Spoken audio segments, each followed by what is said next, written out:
Welcome to Suddenly Different, where we explore stories and strategies for life when it doesn't go to plan. I'm Leigh-Anne, inviting you to join me on this journey. What happens when your body begins to move without your mind directing it? When deep within stillness, something ancient and innate awakens, a release, a surrender, a realignment. For Richmond Heath, that moment came in a Vipassana meditation when his body began to tremor spontaneously. What could have been dismissed as strange became the doorway to transformation. From high-functioning anxiety and slow burnout, Richmond stepped into a whole new paradigm of healing. TRE, or tension and trauma release exercises. Since then, he has pioneered TRE in Australia and New Zealand, training thousands, supporting communities after crises like Christchurch earthquake and Black Saturday fires, and weaving body-based trauma recovery into men's work, youth suicide prevention, elite sports, and personal development. Today, we're not just talking about TRE. We're exploring how surrender to the body's innate wisdom reshapes resilience, relationships, and identity. Richmond, welcome to Suddenly Different. Thanks for having me on, Leigh-Anne. It was a great summary that you've put in terms of that spontaneous movement response. Yes. Well, Richmond and I met probably 2012 at a mind, body, spirit festival. I was curious about what this tremoring did. And later on, when appropriate, I might share how I experienced my first tremor. But let's pay attention right now to Richmond. So, Richmond, you've shared that during a Vipassana meditation, your body started moving on its own. What was going through your mind in that moment? Was it confusing, liberating, or maybe even a little bit frightening? When I first experienced it, I would have just said it was awe and amazement and curiosity. When I first started to experience it, I didn't have any anxiety. It was just this experience. I've been sitting in cross-legged position for a number of days meditating, and at some point, I just noticed that my upper body started to lean forwards. And with the Vipassana meditation at that stage where you're just really scanning your awareness through your body, so becoming very observational without reacting to things, it was blatantly obvious that I wasn't doing it. I remember that was the first thought. I was like, I'm not doing that. And I could feel my body moving forwards. And so I was instantly just like fascinated. I was like, what is going on? And then as I allowed it, so it wasn't that I was doing it, but I just didn't stop it. I let my upper body lean forwards. And then just when it got to the point where I thought, I'm going to topple over, it kind of jolted and then it slowly started to move backwards. So it wasn't shaking or tremoring as much as like just a slow, subtle movement. And it turns out, it's pretty common. And a lot of people who've done long periods of meditation will have experienced this. But normally what we do is we instantly just inhibit that and stop it. Where I was fascinated, and in the Vipassana setting, you're not meant to move, you're meant to sit still. So I didn't want to be disrespectful. So later that night, I went back to the studio. Everyone had gone to bed. So I went back to the hall, started meditating to explore it really. And that was when the rest of my body started to get involved and just move around in ways that I just couldn't even believe was possible. And I'd had chronic pain. I couldn't lift my shoulders above my arms. Within a couple of hours, my body was rolling around doing like single arm shoulder stands, and it was just extraordinary. And with my background as a physiotherapist, my brain was trying to keep up, trying to explain it and make sense of it. Whereas really the thing that was amazing is I had no model for it. And everything that I'd been taught about tension in my body and pain, and especially strength and training strength, it all kind of went out the window as I kept exploring it over the next few days. And my body was able to move and release and find flexibility that, I honestly never thought I would have experienced in my life.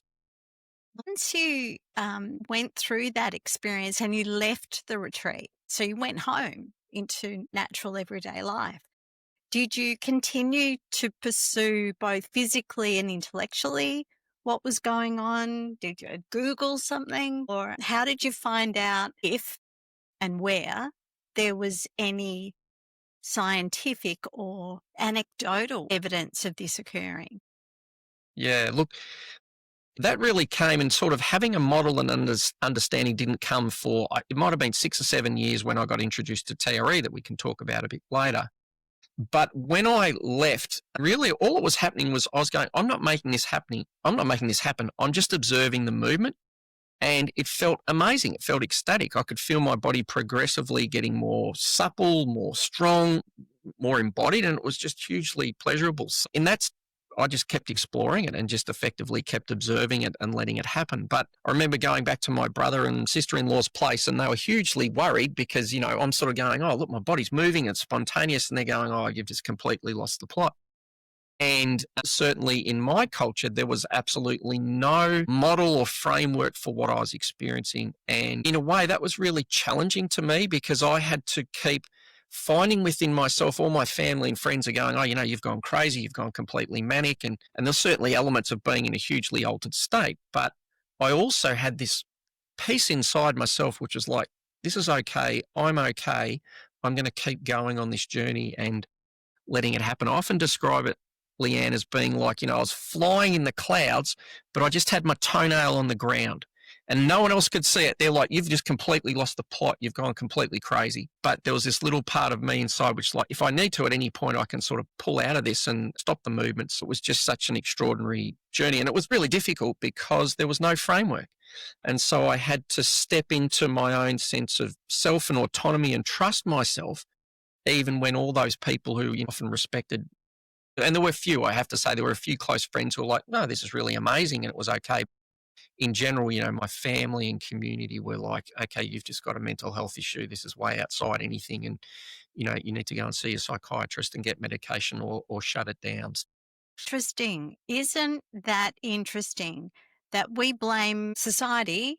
Well, in Australia, we say if it's unusual, if it's not center, maybe it's a mental health problem and maybe you need drugs for it. Yeah, and the reality is that in the Western medical model, that spontaneous movements, which most people might experience as shaking and trembling, after stress or trauma, it's never been researched as a phenomenon or a positive phenomenon. It's only ever been researched because of the way the Western medical model focuses on pathology. Shaking and tremoring and spontaneous movements in the body have been very well researched in terms of things like MS or rigidity or spasticity or motor neurone disease or functional movement disorders, all that sort of stuff. So it's been very studied. Parkinson's is another key one from that perspective, but it's never been looked at as something that may be a positive resource or response in the body, which is gradually starting to shift. But when we look at other traditional cultures, especially coming out of Eastern traditions, but also like the Sufis, the Native Americans, where they would have shaking ceremonies, the Kalahari Bushmen that call themselves the keepers of the shake. So in a lot of traditional cultures, spontaneous movement wasn't seen as something completely weird and unusual, and there was a framework. But in our Western medical model to date, it's been, completely overlooked and misunderstood. And I primarily think because it's been traditionally associated with, the less evolved people in that sort of historical racism where it'd be like, oh, okay, the black people are shaking and trembling. It's all out of control. They're not educated. They're not evolved. And that's all animalistic, wild things. So I think there's a historical pattern where we've just inherited this narrative where anything like that is like dangerous and something that less evolved cultures would be doing. And in so doing, we've completely overlooked it and missed out on it. So during that 6 years before you moved on and discovered TRE, did you occasionally use it like just for a relaxation methodology um, or is this a management tool for stress? So I did, and what I experienced, because effectively the way I went into it or experienced it was getting into such a deep state of meditation that my conscious mind wasn't controlling and inhibiting the movements. And so over 6 months or a year, gradually kind of what happened was I would have let it happen, but it was just sort of falling away and diminishing over time. Each time I did it, it wasn't quite as dramatic. It wasn't quite as effective. I'd had a long time, as you'd mentioned, sort of slow burnout where coming into my 30s, my body was just breaking down. I'd had 2 big bouts of chronic back pain where at one point I couldn't walk up and down stairs because of the neurological weakness in my leg. I had chronic shoulder issues where I couldn't swim anymore. I couldn't run because I had Achilles tendonitis. So I had then done everything I could possibly do to fix and heal myself, because in the model that I'd been trained, it was up to me to fix you, and so it was up to me to fix me.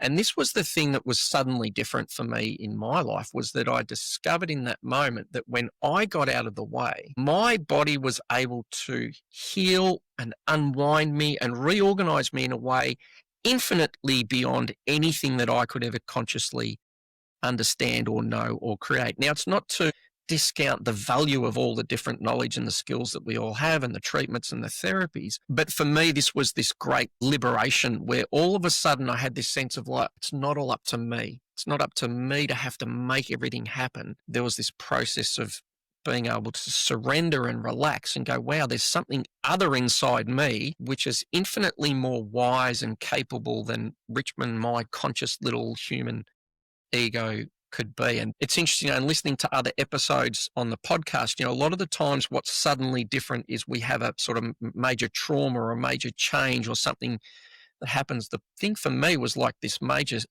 difference was from that moment on, I always had this inner knowing that there's sort of something deeper inside me, wisdom, my life force, my organic wisdom of the body, whatever you want to call it, the wisdom of my nervous system, that when I got out of the way has the capacity to really heal and embody me and lead me and grow and mature me in ways that I can't ever do consciously. So having experienced that, I kept trying to use it, but I found that over time it was like as my meditation depth was falling away and I wasn't meditating so much over months, I would still do it, but then my body wouldn't quite move as spontaneously on its own, and I'd have to kind of urge it or do it. And then it was really many years later when I got introduced to TRE that I only then had a model for understanding what this was doing in a Western medical sense, because I always love to say to people, my body doesn't give 2 hoots whether I can understand it, make sense of it, explain it. It just needs the opportunity and the space to do it. But it was a really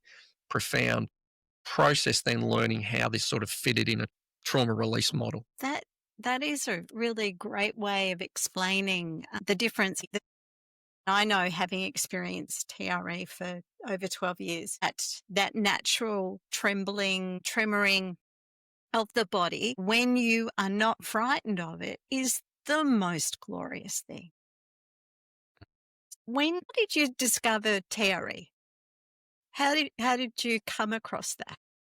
Oh, look, it was very serendipitous. As often happens, I was a slow learner. So many years later, I actually was walking past a bookstore, taking one of my kids to the park, and I saw this book out the front. It's like Way to Vibrant Health by Alexander Leigh-Anne.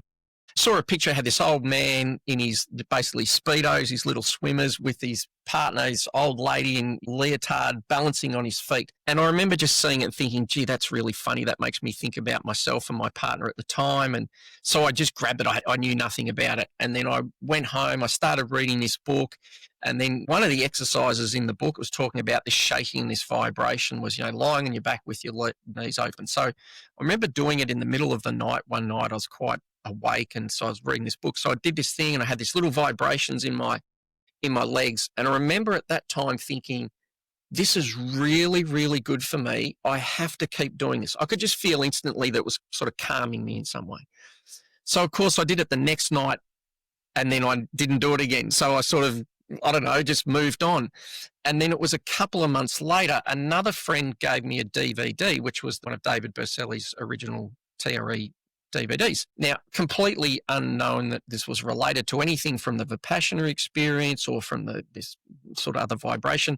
So I just put the DVD in, did some exercises, had a tiny little vibration inside my legs, hadn't even sort of linked it to what I'd done a few months earlier with Alexander Leigh-Anne's work. And I didn't think much of it, and then went to bed. And then the next morning when I woke up, it was like literally I was different, because the chronic tension that I had in my calves for my entire life, as long as I could remember, I remember sitting on the toilet and it felt like my heels were like a foot through the floor because that tension had just let go. Like for the first time in my living memory, it was like my calves were relaxed and I'd slept like I hadn't slept in, 35 years. And I just remember thinking, oh my God, I don't know what's going on. I can't explain this. I don't know how this is doing it, but I know that this, whatever I did last night with this little shaking thing, was having some profoundly different impact on my system than anything else that I'd ever done. And now knowing what I know, it was like I finally had access to the emergency exit for stress and tension in my body because I'd always been a highly stressed, nervous, sensitive person. So I always had a lot of chronic tension. But up until then, I only really had generally, I mean, I had some healthy ways of reducing stress and tension through exercise, but my body was breaking down. So I couldn't keep doing it. At one point, I remember calling one of my brothers and saying, I can't do all the sport and exercise I used to do to keep myself feeling calm and happy. It had caught up with me in that sense. And then, of course, there's a whole lot of unhealthy coping behaviors that I'd had and used. And so this felt like the first time where it was like this huge relief of like, wow, when my body is pent up with stress and tension, it's got its own way of relaxing and releasing me. So it was literally, someone described it at a workshop once saying, it's like I've been given the keys to the door of my jail cell that I've been bound up in my whole life. It kind of felt like that, this relief of like, wow, there's this exit valve or this pressure valve in my system that I've now got access to that I didn't have for the rest of my life. So it was really like, again, the suddenly different. If I look back on my life, I was getting more and more tense. The older I got, the more bound up, even though I had all this knowledge and training in, health and well-being and stress and that, my body and my system were just getting tighter and tighter and tighter. And that was what was kind of leading to the burnout and all the chronic injuries. And this turning point was finding this sense that my body has got its own way of unwinding. And so now from that point in time, it's like I'm getting more and more relaxed the longer I go. Still got a long way to go, but it was like the trajectory that my nervous system and my physiology was on of getting more stressed and more burnt out. It's like literally just changed direction. And so now the more I surrender to it and allow my body to move and free, it helps support everything else in terms of like calming my system down and finding more centeredness, more peace, more resilience, more authentically connected to sort of who I am and how I want to live. Well, because the body does keep the score, doesn't it? I've even heard Paul Kelly listen to the audio book, The Body Keeps the Score, and has written a song, The Body Keeps the Score, on his latest album, which is fabulous. I haven't heard it. There is something I do want to point out really significantly because this has been the big change in the stress and trauma world, this sense of including the body or the somatic system. But most of the focus of the work so far is about how the body remembers the stress and trauma. The body keeps the score, the body bears the burden, the body remembers. And at the moment, there's very little until you go to something like David Berceli's book, where you've got the revolutionary trauma release process, that the body doesn't just remember our stress and trauma. It genetically encoded, like all mammals, also remembers and knows how to release and unwind that shaking and tremoring. So at the moment, our Western culture hasn't quite caught up that, yes, the body does remember stress and trauma, but it also remembers how to reorganize itself. The classic example, you see a dog shaking in a thunderstorm. The shaking is not helping that dog to fight or to flee or to freeze. The shaking is not part of the stress or the anxiety response. It's how the body is using up the adrenaline, calming the nervous system and helping it recover. So yeah, the point for me is a lot of those books about the body remembering is there's something deeper inside us, which is the body knows and remembers how to unwind us and free us up and to reconnect us more deeply with our body. And for me, what I see is in the stress and trauma world, that's the next phase as the body's been incorporated, that actually accessing the wisdom of the body for healing is the next phase in our Western world. Again, we think, wow, this is this new evolutionary thing, but traditional cultures are just shaking our heads going, yeah, we've been using this for 10,000 years. Whereas we sort of like, oh, we're doing the research, we're making these new discoveries. And this is why I like to say, The body doesn't really care how we interpret it or make sense of it or explain it. It just needs the opportunity to be able to move itself back to health and well-being. I remember the first time that I did TRE, I was I was so delighted because I didn't relive any trauma. I didn't have a story to go with this part of my leg moved or this part of my knee moved, whatever. There was no story. It was separate. And I think that that very, very, very first time where I had no expectation of what was going to happen was phenomenal because it was like my brain totally allowed it. And I know that as I use it nowadays, I don't have time to think about what could it be doing. I know it, I trust it. Mm, Um, but it is beautiful experience to have. And I think for people who are looking for natural ways to get away from drugs, to get away from the new vagus nerve stimulator contraptions that are being sold on Facebook and all of the new ideas, if we look at the wisdom of generations and we look at what is different about Western versus Eastern or African or Indigenous people. So for somebody listening who's never heard of TRE before, Richmond, how would you explain it in everyday language? At the most simple form, all we're doing is using a little bit of muscle load or effort to connect or awaken or invoke or start a little shaking and trembling response. So the vast majority of people, you'll be lying on your back with your legs sort of in a diamond shape, like a butterfly position in yoga or whatever you want to call it. And then we just lift the legs up a little bit. And so the muscles that are working will start to shake and tremble. Same as anyone's ever been to the gym or you've, held a yoga posture and you feel that little shake and tremor. So traditionally we all think, oh, that's weakness and fatigue. And on one sense it is. It's like volitionally I can't keep controlling that muscle, but that's the doorway to then allowing that shaking and trembling to start to move. So we deliberately just allow the body to shake. So often the knees will bounce up and down and there's a little wobble. And then all we learn to do from there is to relax and allow and let go and let the movement start to spread throughout the body.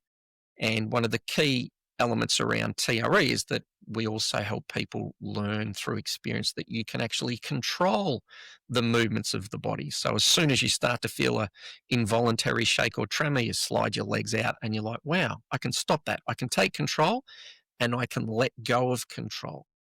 And then after that, the beauty is really this process. It doesn't take mental effort or a lot of physical effort because the body starts to move itself. There's a term autotelic, which means that the movements are inherently pleasurable. So it's not like, often you go to the gym and you're like, oh, this is hard work, but I know if I force myself and push myself, I'm going to feel better afterwards. Whereas with the spontaneous movements of the body, generally, they feel pleasurable in the moment. So it's not a sense of, oh, I've got to do this so I feel better. It's like, this feels good. I can feel my tension melting away. I can feel the body starting to come back online and get more connected to it. So this is one of the things I love most about it, Leigh-Anne, is when we're most stressed and most fatigued and we're least likely to do self-care because we haven't got the energy or we've been, oh, gee, I've been focusing on the computer for 8 hours straight at work. The last thing I want to do is now focus my mind and meditate, even though it will be great if we do, is that sense of you can just be lying down on the floor or even in bed at night. And as the body starts to move itself,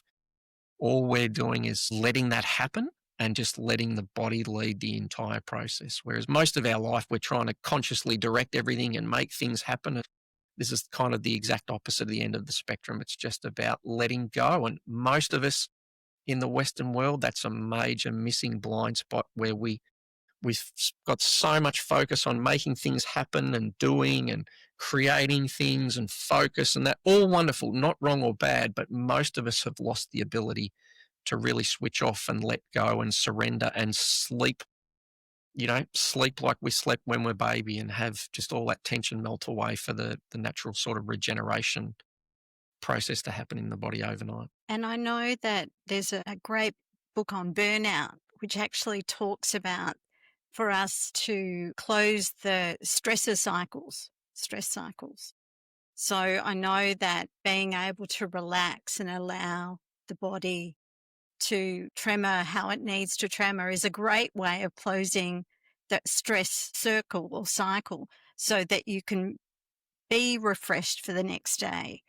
Because in this busy world that we have, it is so difficult for us to calm that frontal lobe and stop overthinking. Whereas, if we're just noticing what's going on in our body, it is a great thing.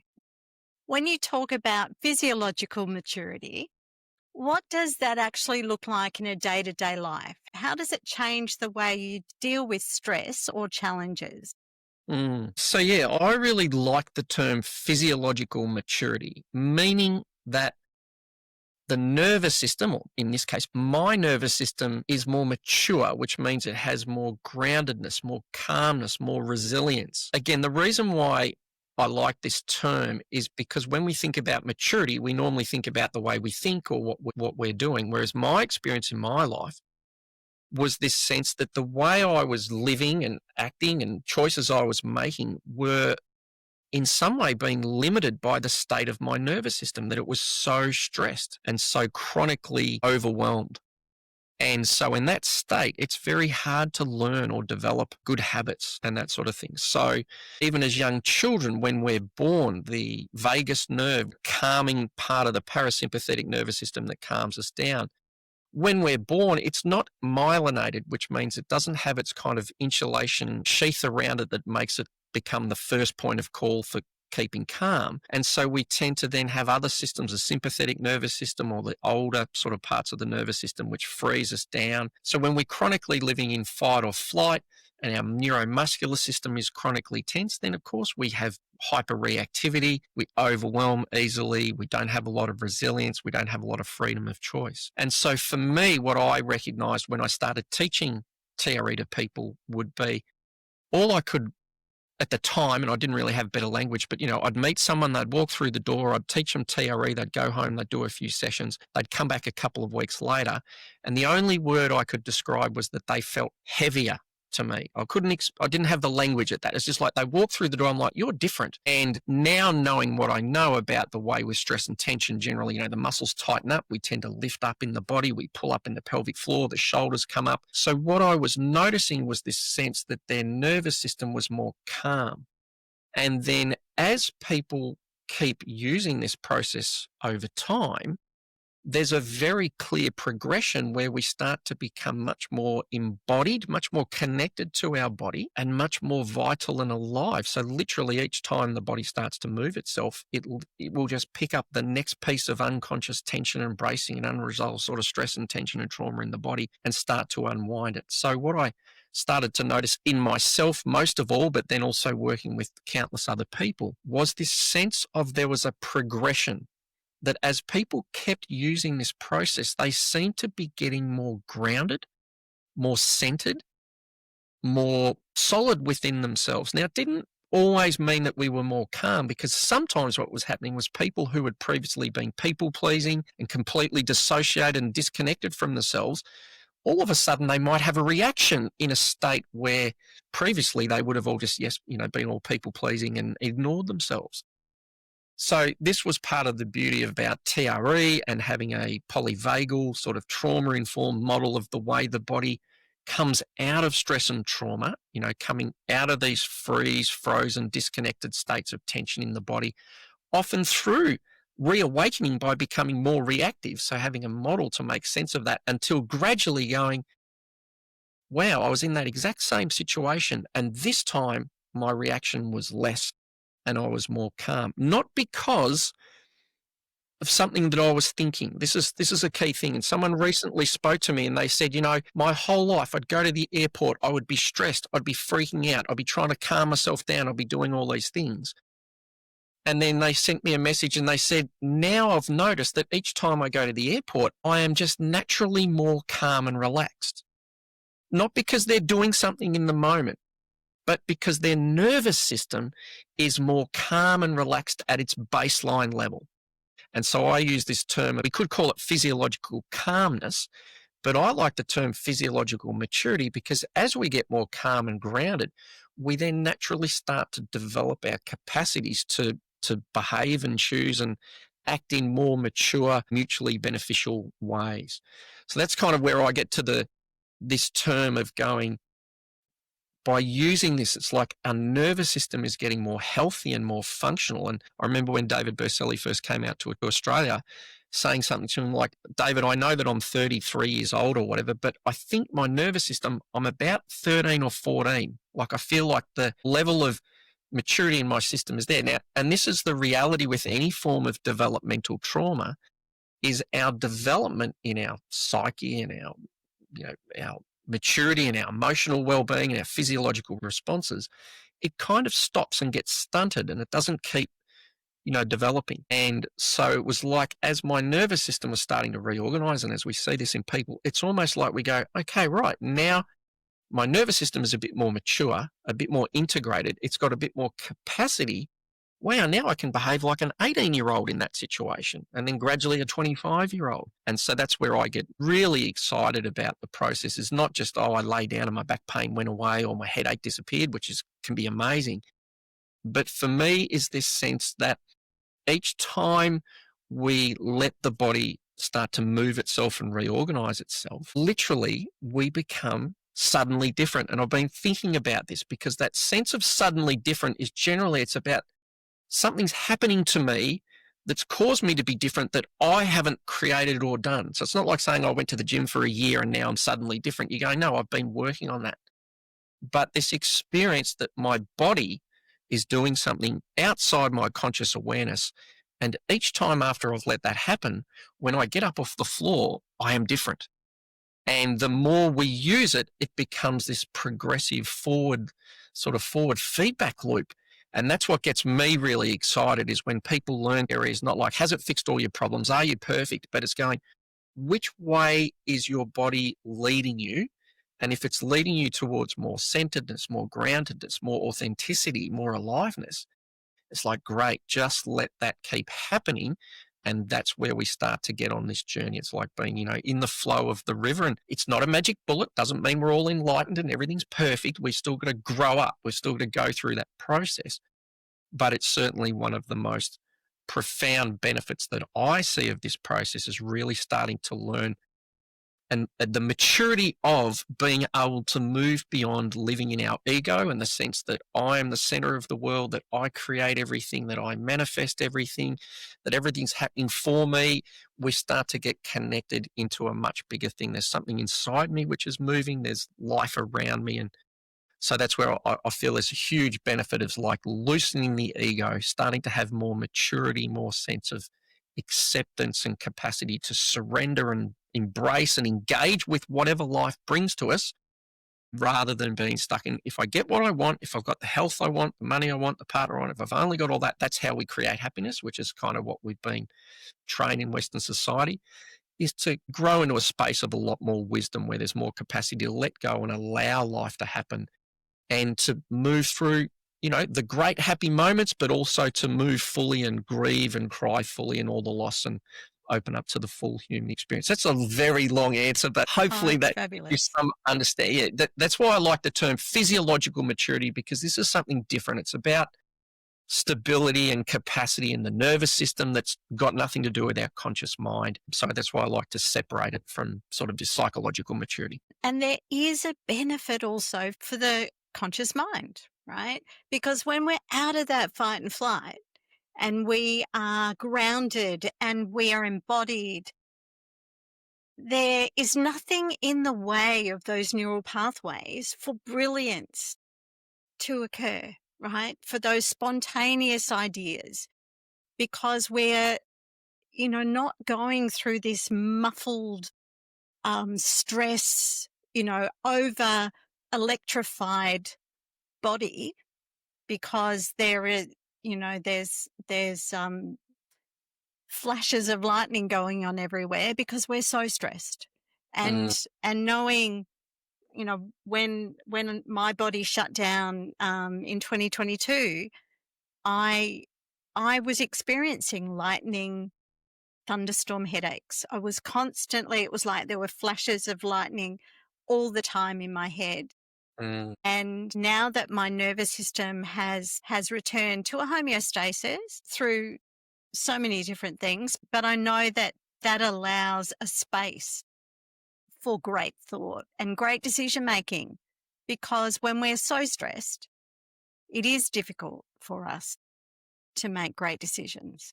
That's right. And when, if you look at it just from a neuroscientific sort of view, is that as soon as we're stressed and tense, the prefrontal cortex where we have, those decision-making capacities starts to go slightly offline. And then it's not just about reducing stress, but it's also about accessing, a state of flow. So when we look at little children and they're playing, very little children, the essence of flow is not thinking. It's just being in the moment and being carried along. And so, this is another element where learning how to be in a flow state or fall into a flow state, I liken it to falling asleep. You can't think yourself to sleep. You can do whatever you want thinking wise. It's the moment when your thinking breaks down that you fall asleep. That's the term. It's the same with flow states. You can't think yourself into a flow state. It's something you fall into. So there's this process of letting go. And when we look at the research in flow states, high performance, when we think about flow, like, elite sports people or that sort of thing, there's that sense that the doing part of myself falls away. It's like, I wasn't doing it. The player comes off the court and they're like, I was there, I was watching, I was partaking, and it was happening, but I wasn't making it happen. And it seems very mystical and strange. Like, this doesn't make sense. Or someone who's like, people will think about this. You might be writing an email and you just, all of a sudden you're in the zone and time starts to slow down or speed up or disappear. And there's just the sense of it's all just happening and I'm not having to do anything.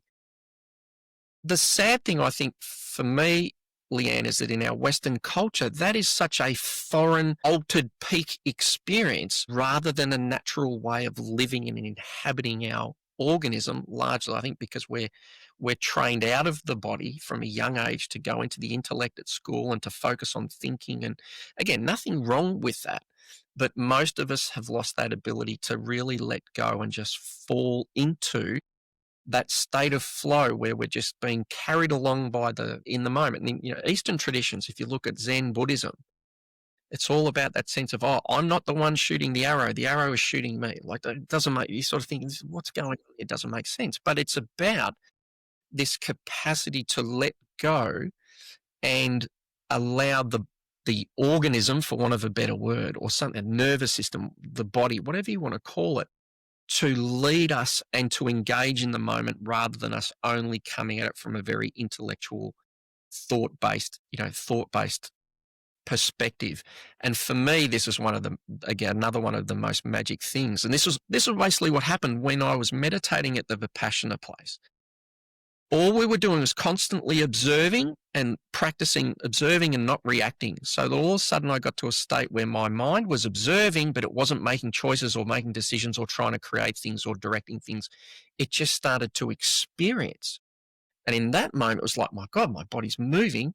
This experience is ecstatic. It felt extraordinary. And in some ways, this is what I love about Tia, is when we lie down or you sit or however you do it and your body starts to move, it's the most simple, efficient, and profound way of experiencing a subtle, passive flow state that we can have. And so again, that sense of what we're talking about, physiological maturity, is that capacity to be able to live more and more in a flow state. Now, it doesn't have to be a peak experience. It could be just like, I don't know, I'm cleaning the dishes and I'm just here and I'm just doing it. And I don't have to be anywhere else. My mind's not racing off forwards and backwards. It's just in the moment. And sadly, we miss out so much of our lives because so much of us is forward focused or past focused rather than, really being in the moment. You think about grandparents with grandkids. One of the joys is when they're just present. They're just there and they're in that moment like little kids when I think back to how I was different and what changed that's flowed on from there was I was like everyone else. I was trying to think my way. I was trying to create my way. I was trying to make things happen. I was trying to do everything because that was what everyone around me had largely been modeling. And then what was different all of a sudden was like, hey, there's these other ways. Again, not that it's better or your only, but we tend to lose it of being more present, more engaged, more accepting, more in flow with what's happening, rather than being led by our ego, which is always going to want to choose what it wants over what it doesn't want. Like you link it back to Buddha said, all suffering comes from craving or aversion. I'll never forget, I got an email from David Berceli one day and saying, if you're ever going to find the peace inside yourself that you're looking for, let go of all your preferences. It's that same thing. So for me, that's also around this sense of maturity where we've got more capacity to go, right now, something's happening. There's a period of grief. I'm going to let that move me. Right now, there's something happening. There's a period of joy and excitement. I'm going to let that move me. Right now, there's not much happening. I'm going to let that move me. Again, it's not saying that I'm enlightened or I've got all the golden answers, but I know that in my body, that experience of being able to surrender to the innate wisdom and movement of my body has just been literally a profound, 180-degree shift that continues to support me to engage and embrace with all the positives and negatives of my life in a way that I never would have done when I was just, again, coming from my head and trying to create what I thought was, if I get everything I want, life's going to be perfect. Yes, yes, I understand. I was just thinking about one time when I was in Cambodia, I think, walking up from a river. We had to walk about 1,000 steps upstairs, and my TRE body decided as we're walking up the stairs, walking down the stairs, not a problem. Walking up the stairs, it definitely let me know when my body had had enough tension applied. So I was doing tremoring as I was walking up but I did not end up with pain. So it's sort of like it was, although it looked odd and I had to wait to the end of the group to get up the stairs, it still was a great experience. Because, Mm. as long as you're not in, like, it's again, let go of the ego. Don't let judgment get in front of practicality. Well, that's right. And for me, again, that ties back to physiological maturity is about the maturity to be able to let go of our ego. That's what's so significant. When you were telling that story, Leigh-Anne, if I can, just again, I want to keep bringing this back to the theme around suddenly different and what came to mind. And again, it's using the animal kingdom where we see animals shaking naturally. And as you say, they don't judge it. They don't go, oh my God, I'm shaking. Have I got Parkinson's? Is there something wrong with me? People will think I'm weird. They just let it happen. But again, coming back to the theme of suddenly different, one of my favorite studies was, I can't remember what it's exactly called, but they were wanting to study stress levels in dogs between walking on lead or off lead. I think it's called the dog field study or something. Anyway, so what the researchers did was they put heart rate monitors on dogs and then they took them out for walks and they would take them off lead and they would see how their stress levels and their heart rates would go. And then at other times they'd take them on lead and they wanted to compare them, the two. Now, what they found, which was something that they were not looking for whatsoever, was what they noticed is that every time the dogs shook, whether they were on lead or off lead, what their heart rate was doing was increasing. So the heart rate was going up. The dogs were effectively getting more activated, more aroused, more stressed. And then the dog would do that tiny little 1.5 second shake. And what would happen was the heart rate would change direction. And then from there, as they kept running around, the heart rate kept going down. So for me, this is this incredible example where it wasn't like as soon as they shook, their heart rate went from 100 back down to 30 or 40 or 50 or whatever it was. It changed the direction. So just say their heart rate had gone up to think about a human example. I don't know what dogs' heart rates are, but just say as a human example, your heart rate's at 60 beats and then you're starting to get stressed. It's going up to 75, it's up to 79, it's up to 80. And then when those dogs shook, a second later, it might have only been 79. So it was only subtly different. But what was profoundly different was now it was on a different trajectory. So after another couple of minutes, it was back down to baseline 60 or 65. So for me, that's probably the clearest example where this shaking mechanism that the dogs aren't doing, that we're not doing, as humans, we can consciously go into it and connect with it, is literally changing things in our physiology that we don't necessarily know and understand, or we recognize as, wow, I get up off the floor, I'm like, wow, I'm a bit more relaxed. I feel a bit more peaceful. I'm a bit more alive. I could be a bit more creative. And then as people keep using it, this is why I keep saying, just what direction is this process moving your body in? I don't care if you've still got a bit of back tension or a headache, or, we all just want that instant fix, but it's like every time you use it, you're just suddenly different again, suddenly different again, suddenly different. And the more you sort of piece those together, people just get into a state of perpetual growth and healing and change. Again, it doesn't mean that everything's linear and everything's perfect, because people we know are going to die. It's not like everything's going to be happy. We're all going to die. But what it tends to do is to help us to be able to engage and embrace and fully embrace that human experience, rather than trying to avoid what we don't like and only try to live in, pleasurable things that we do like. Very interesting.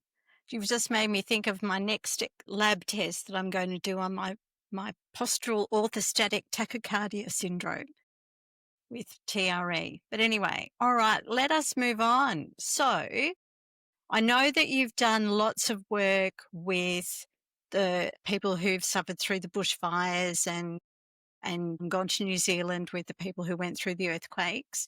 And I've been in rooms with you when we've been dealing with first responders, firemen and women and other first responders. I know that is a passion for you to make sure that they have a greater awareness, and you're working with men's groups as well and sports teams. So in this, when you're dealing with people who are either that naturally they hold it all together, or they've been trained to hold it all together, surrender isn't always the first thing that comes to mind for them. So how do you find working with those people and getting them to understand that TRE can be helpful for them? And then what is their reaction when they find their suddenly different moments? Look, the key element is the experience in the body. I can explain it, I can tell people everything, I can frame it up, I can explain everything. But the moment that they do a TRE session, and again, just to keep in mind, the TRE is just one way of working with this spontaneous movement. There's lots of other techniques and ways, so don't get fixed on it. It has to be that particular model. But when people have an experience, and then at the end of the session, they can feel they're different. That's the key. Like, I'll never forget, after the Black Saturday bushfires, running a TRE session with a group of recovery staff in the Kinglake pub. And at the end of that session, about half the people were asleep on the floor. The other half were almost asleep. Their breath was just so serene. So, apart from the fact that this was the floor of a pub, I'm thinking this is very unusual for a floor of a pub.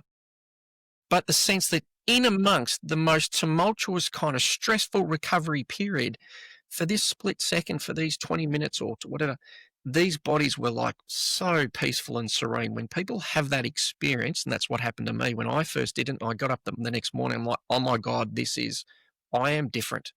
I couldn't explain it. So giving people that experience is the key thing. And even recently, I was doing a session with some elite volleyballers in Melbourne that I work with each year. And we're at a huge big, the Dandenong Stadium. I don't know, it might have 25 courts or something. They'd done a practice session on their court, and a couple of courts away, there's kids playing basketball. There's, squeaky shoes. There's balls banging up and down. There's people yelling. Like, anyone who's ever been to a basketball tournament knows it's like one of the highest stimulating, stressful sort of places that you can be. And yet after about 10 or 15 minutes tremoring, there's a group of, 20-year-old, 18 to 22-year-old athletes. About half of them are asleep, and the other half are lying there like babies, almost asleep, with the softest breath, and their bodies calm and relaxed. This is where, when people have that experience, they're like, wow, there's something inside me. The peace and the serenity is in there, And rather than going, how do I make myself calm? How do I make myself peaceful? Again, not to deny the absolute value, and I meditate every single day. So there's still all that value. But when people have that experience of I lay down, I let go, and I feel infinitely more, whatever it is, more peaceful, more calm, more connected, more alive, more creative, more in flow. That's the undeniable reality that once people experience that, they're hooked. They've got it. It doesn't matter about the science. It doesn't matter about the research. I mean, that's all important to fit it into a mainstream medical model. But anyone who's experienced it just goes, I just know I can feel what it's doing. And so having that experience is generally the gateway for people to start to recognize, okay, there's time to switch on and there's time to switch off. And what all of us tend to lose in our Western capacity is the ability to switch off. Like, doesn't matter how calm we are, if we hear a car backfire or a bomb go off, or if we hear our child scream out on the road, all of our nervous systems will go from calm to super, super aroused in a split second. We never lose that. But what the vast majority of us have lost is the ability to go from super aroused back to completely calm and relaxed in a split second. We're still talking about the separation or the trauma or the abuse and that 20 years after the fact, simply because we've lost that capacity for our body to unwind and let it go. So generally having the experience and the benefit, it starts to open the doorway for people beyond, hey, this isn't just about letting go and letting my body calm me down, but there's something else going on about learning how to let go and surrender at times in life. And paradoxically, it gives us more capacity to take control and direct our lives when we have more capacity at other times to let go. So it restores that full pulsation, whereas most of us are so busy trying to control life and make stuff happen. We're limited because our system is so bound up. Yes, yes. Well, while listening to you, I've, two of our friends, David Baselli and Fernando, both popped into my mind with different stories they've told. But I love the idea of the group tremoring sessions, because I know David has used tremoring with rival groups before to help bring them to a level playing field, Yeah, if to it's where vibrationally that they are on a simple vibrational level, which is calm, and they then can have a discussion, mm, because we're not in that angry sort of. yeah, we're not in that highly defended, protective, reactive, survival. We're not in survival mode. Yeah, that was David. He actually started TRE working with Israelis and Palestinians in conflict resolution, and found that they all came in guarded and all their historical narratives and their reactivity. And then when they all lay down and tremored, their systems calmed down and they started to relate to each other as humans. So yeah, there's huge potential for, in relational space, in intimate spaces, for using this process or allowing this process to calm us down so we can actually connect and relate to each other much better. And also in group, you mentioned in groups, like there are some profound experiences, especially in South Africa, where they're working in orphanages, where they get the kids and the staff and the house parents to tremor together, and it just transforms everything. And at a physiological level, like I liken it to, if you sing, fantastic. If you sing in the shower on your own, fantastic. If you sing with someone else in harmony, you can start to create new notes and have experiences you can't have on your own. If you sing with a choir with 500 people, well, there's a level of, as you say, vibration or experience you can't have. And it's very similar with the tremoring, where if people in a workplace tremor together, if families tremor together, it's not just like one person calming down and no one else is changing. It actually can evolve, the dynamics and the relational interactions of groups in a really, really profound way. And, there is study into group flow. And again, for me, I haven't seen anything that can affect a group of people at this physiological level, where as we all calm down, we're just naturally designed to connect and entrain and be in harmonious relationship with each other. Fantastic. So I know that you're navigating a separation right now, yet you've said that you're coping far better than you would have ever before.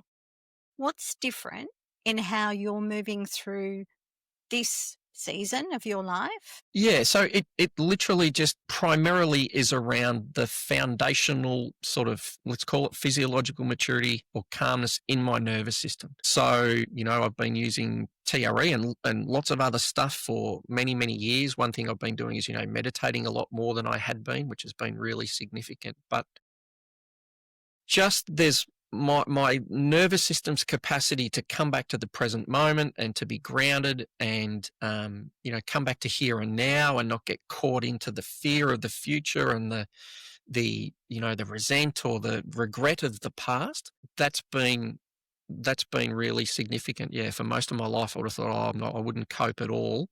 And so it's less about, I am doing more, I'm doing more meditation. I was doing more, a bit more Pilates and exercise and taking time for myself. But what stood out to me more than anything was that the need to do all that extra stuff is far less than I ever would have thought. And I really just put that down to and I won't so much say partly the work I've done, but what I'd say is that the work that the tremoring has done on my system to give it much more capacity to meet the moment with a bit more calmness and groundedness and presence, and to be able to come back out of those times where I'm getting anxious about the future and what's going to happen or what might not happen, and being able to just come back into the present moment more easily. Again, not because I'm having to force myself to do that as much as just my system it's easier for me than I ever thought it would have been based just on how the baseline of my system is.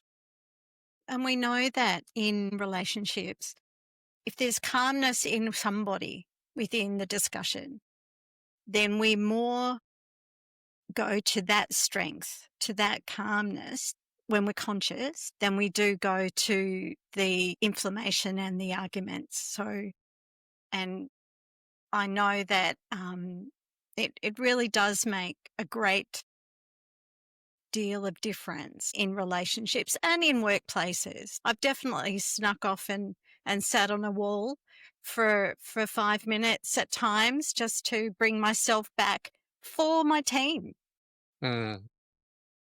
to bring that groundedness for the team as well. So for someone listening who feels stressed, burnout, maybe most likely carrying trauma of some description, but does not know where to start, right? It's a big word out there. They just don't know where to start. What's one gentle step that they could take today? So, I'm heavily biased, but I would definitely recommend that they check out some TRE as a way to reconnect with this part of themselves which can organically help to calm their system back down and reintegrate. And there's really, two main pathways. If you're listening to this and you think, oh, this sounds really interesting, or I'm a bit nervous, I'm not sure, I feel like I need some help, or I've got some major trauma, I've got a major medical condition, then the best thing to do is to learn with a TRE provider. And you can find them. They're in about 85 countries around the world. In Australia, you can find them at treaustralia.com or globally at treglobal.com. So if you feel like you need some support and assistance, then you can do that. Or the second thing is, during COVID, I created an online TRE course because I was in Melbourne, so I couldn't work. That's had 14,000 people enroll over the last 3.5 years. Part of the reason for doing that was there's a lot of videos you can find on YouTube of people doing TRE, but it doesn't really give you the information or the knowledge or the understanding or teach you about self-regulation or guide you through the sessions. So the online course I created is at trecourse.com, or you can find it through TRE Australia. And there's some free previews, and then there's information, 3 guided sessions, plus, ongoing use advice. So the vast majority of people, if you like online learning, if you don't like online learning, then don't do it. But the vast majority of people are able to go and learn the basics and the foundations so that you can start accessing this resource inside yourself. And Leigh-Anne, I always, love David Berceli says a lot of great things, but one thing that stands out is this sense of this This knowledge about this shaking response and what it does in the system is birthright knowledge that every human on the planet should know about. It sadly, in the Western culture, most of us have pathologized it and stigmatized it, and we think it's not even that we're missing out on it, it's that we're actually locking the emergency exit on our stress release process. If there's someone listening to it, I would be encouraging to, to go and explore that, because it's not really a technique. TRE is a model and a framework and a way of accessing it, but it's about reconnecting with this organic wisdom and rebalancing process that's already inside your body. If you're not using it, then that's the place to begin, and then everything else, I think, flows from there. Wonderful.